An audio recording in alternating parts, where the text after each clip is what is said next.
Chapter 12, Part 1 of Adventures of Huckleberry Finn, written by Mark Twain from the mid-1870s to mid-1880s, published in 1885, and read by Clay Shannon in 2020. It must have been close on to 1 o'clock when we got below the island at last, and the raft did seem to go mighty slow. If a boat was to come along, we was going to take to the canoe and break for the Illinois shore. And it was well a boat didn't come, for we had never thought to put the gun in the canoe or a fishing line or anything to eat. We wasn't rather too much of a sweat to think of so many things. It warn't good judgment to put everything on the raft. If the men went to the island, I just expect they found the campfire I built and watched it all night for Jim to come. Anyways, they stayed away from us, and if my building the fire never fooled them, it warn't no fault of mine. I played it as low down on them as I could. When the first streak of day began to show, we tied up to a towhead in a big bend on the Illinois side, and hacked off cottonwood branches with the hatchet and covered up the raft with them so she looked like there had been a cave-in the bank there. A towhead is a sandbar that has cottonwoods on it as thick as harrow teeth. We had mountains on the Missouri shore and heavy timber on the Illinois side, and the channel was down the Missouri shore at that place, so we weren't afraid of anybody running across us. We laid there all day and watched the rafts and steamboats spin down the Missouri shore and upbound steamboats fight the big river in the middle. I told Jim all about the time I had jabbering with that woman, and Jim said she was a smart one, and if she was to start after us herself, she wouldn't sit down and watch a campfire. No, sir, she'd fetch a dog. Well, then, I said, why couldn't she tell her husband to fetch a dog? Jim said he bet she did think of it by the time the men was ready to start, and he believed they must have gone uptown to get a dog, and so they lost all that time, or else we wouldn't be here on a towhead 16 or 17 miles below the village. Nope. Indeedy. We would be in that same old town again. So I said I didn't care what was the reason they didn't get us as long as they didn't. When it was beginning to come on dark, we poked our heads out of the cottonwood thicket and looked up and down and across. Nothing in sight. So Jim took up some of the top planks of the raft and built a snug wigwam to get under in blazing weather and rainy and to keep the things dry. Jim made a floor for the wigwam and raised it a foot or more above the level of the raft, so now the blankets and all the traps was out of reach of steamboat waves. Right in the middle of the wigwam we made a layer of dirt about 5 or 6 inches deep with the frame around it for to hold it to its place. This was to build a fire on in sloppy weather or chilly. The wigwam would keep it from being seen. We made an extra steering oar, too, because one of the others might get broke on a snag or something. We fixed up a short forked stick to hang the old lantern on, because we must always light the lantern whenever we see a steamboat coming downstream to keep from getting run over. But we wouldn't have to light it for upstream boats unless we see we was in what they call a crossing, for the river was pretty high yet, very low banks being still a little under water. So upbound boats didn't always run the channel, but hunted easy water.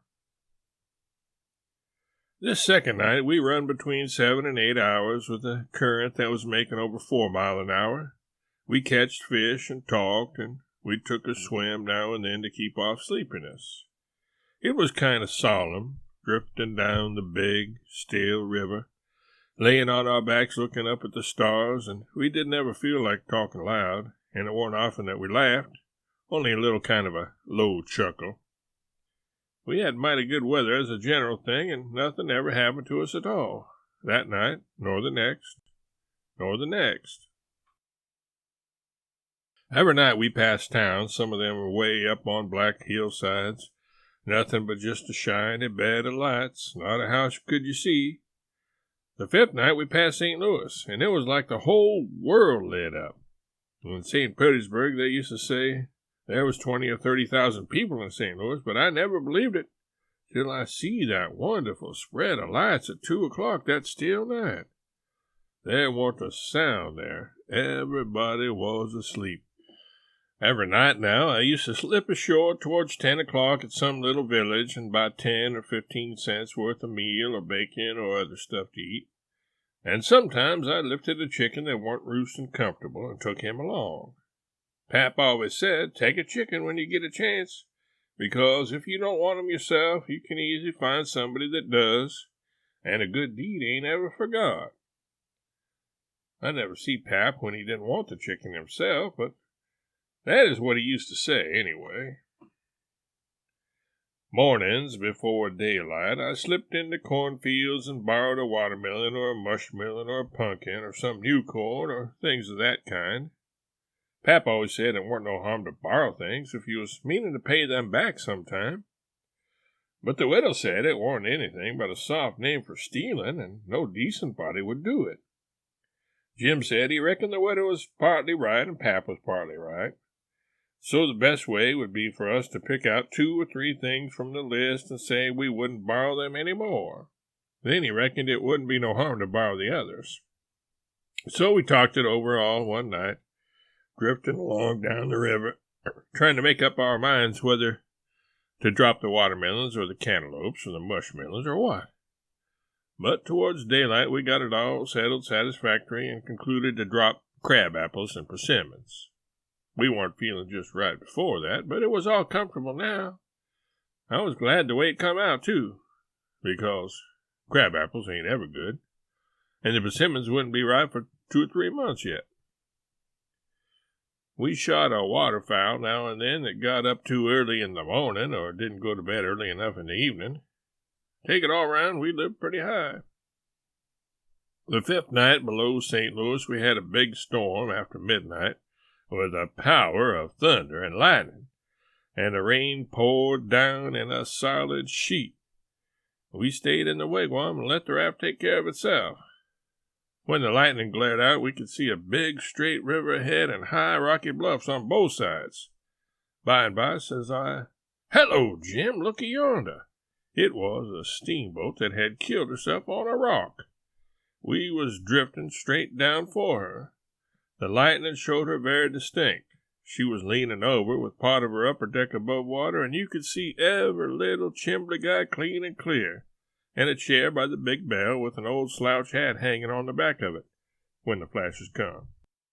Well, it being away in the night and stormy and also mysterious-like, I felt just the way any other boy would have felt when I see that wreck lying there so mournful and lonesome in the middle of the river. I wanted to get aboard of her and slink around a little and see what there was there. So I says, "Let's land on her, Jim." But Jim was dead against it at first. He says, "I don't want to go fooling along or no wreck. We's doing blame well, and we better let blame well alone, as the good book says. Like as not, there's a watchman on that wreck."